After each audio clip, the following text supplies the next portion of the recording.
Hello, welcome to this writing skill video on fragments.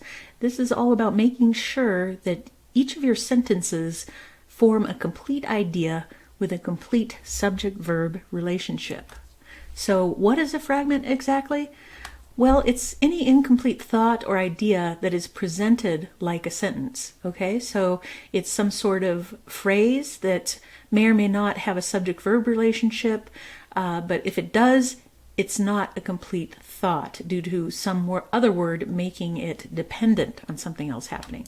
So it might lack a subject-verb relationship, or it might have a subject and verb that's actually a dependent clause. It's dependent on something else happening for it to be complete, okay? So, and remember also, it can be short or long. Sometimes people have the mistaken notion that all fragments are short, maybe because the word sounds like that, but you can have very long fragments that never quite complete their thought, or they lack the subject-verb relationship.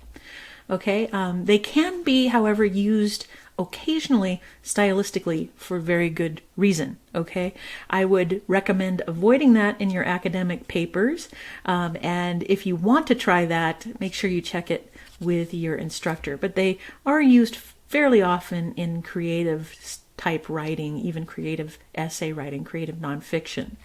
Okay, so here's some examples of some fragments. Because she wanted to be polite. Now, that has a subject-verb relationship, she wanted, but the word because makes it dependent on something else happening in the sentence. So probably either that needs to be attached to another sentence, or it needs something else to follow it to make the thought complete. Same thing here, not a complete thought. We don't have any subject-verb relationship here. Swimming in the summer. There's no subject-verb. In fact, swimming is a gerund, not really functioning as a verb. So it's just a phrase that's been dropped off a sentence completely. And this sentence, the Republican Party in the 1960s, with the emergence of Barry Goldwater and the beginning of a new brand of conservatism. That's a longer sentence, but it doesn't complete its thought. It doesn't have a proper subject-verb relationship. Presumably, there should have been a verb that goes with Republican Party, but that was never stated, okay? The only verbs, well, actually, there's no verb in there. There's just emergence and beginning in the prepositional phrase that remind one of action, but they're not actual verbs, and it definitely isn't a verb going with Republican Party. So that's not a complete sentence. Which was a major reason for educational reform. So that is probably a phrase, a non-essential phrase that dropped off of a previous sentence. That's a very typical way of making fragments in student writing, where a phrase simply drops off the previous sentence. So check that you aren't accidentally doing that, okay? There's no subject and verb relationship here. There's a verb was, but no subject, okay? Which makes it dependent on something else happening in the sentence. Okay, so let's look at how to fix these. You can add an independent clause. So let's say you have the kind of fragment that is a dependent clause of some sort, like this one, because she wanted to be polite.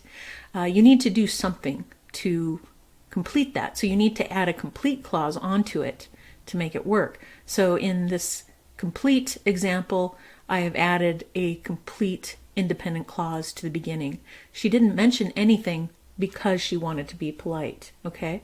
So make sure you aren't accidentally breaking a sentence like that in two and creating a fragment where you don't want one, okay? So you can make one side independent, okay, and add that on.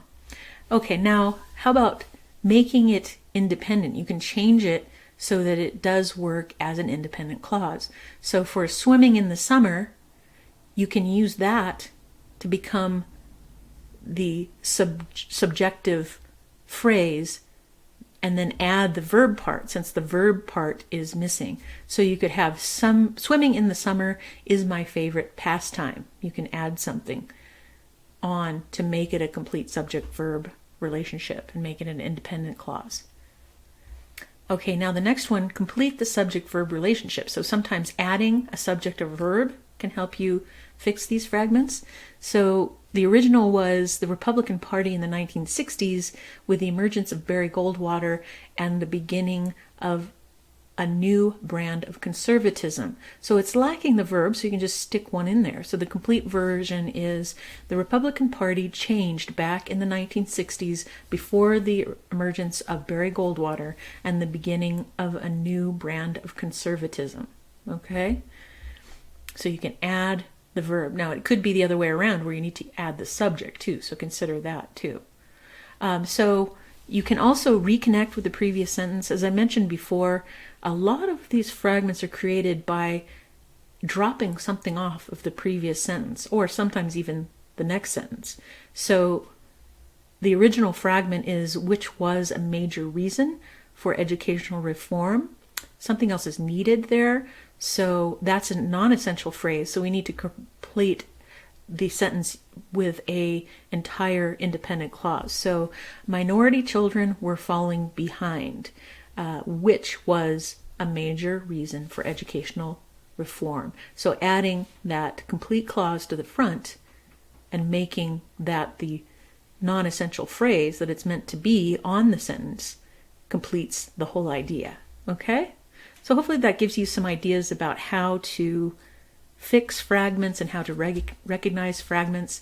If you need more help recognizing these in your writing, or you need more discussion of what exactly they are and how to fix them, there is more information in the Yavapai College Rough Riders Guide in Section 9, Chapter 38. So you can read more about it there. Or if you're having a hard time eliminating them from your paper, you might want to go have a one-on-one session with a tutor in the Learning Center. They can go line by line through your essay with you and help you recognize those and help you fix them. Okay, and of course you can also contact your instructor, maybe by email, or you can stop by their office hours and perhaps look at the problem of fragments in your paper if that's something that's occurring. Okay, so thank you so much for listening to this writing skill video, and I'll see you in the next one. Thank you.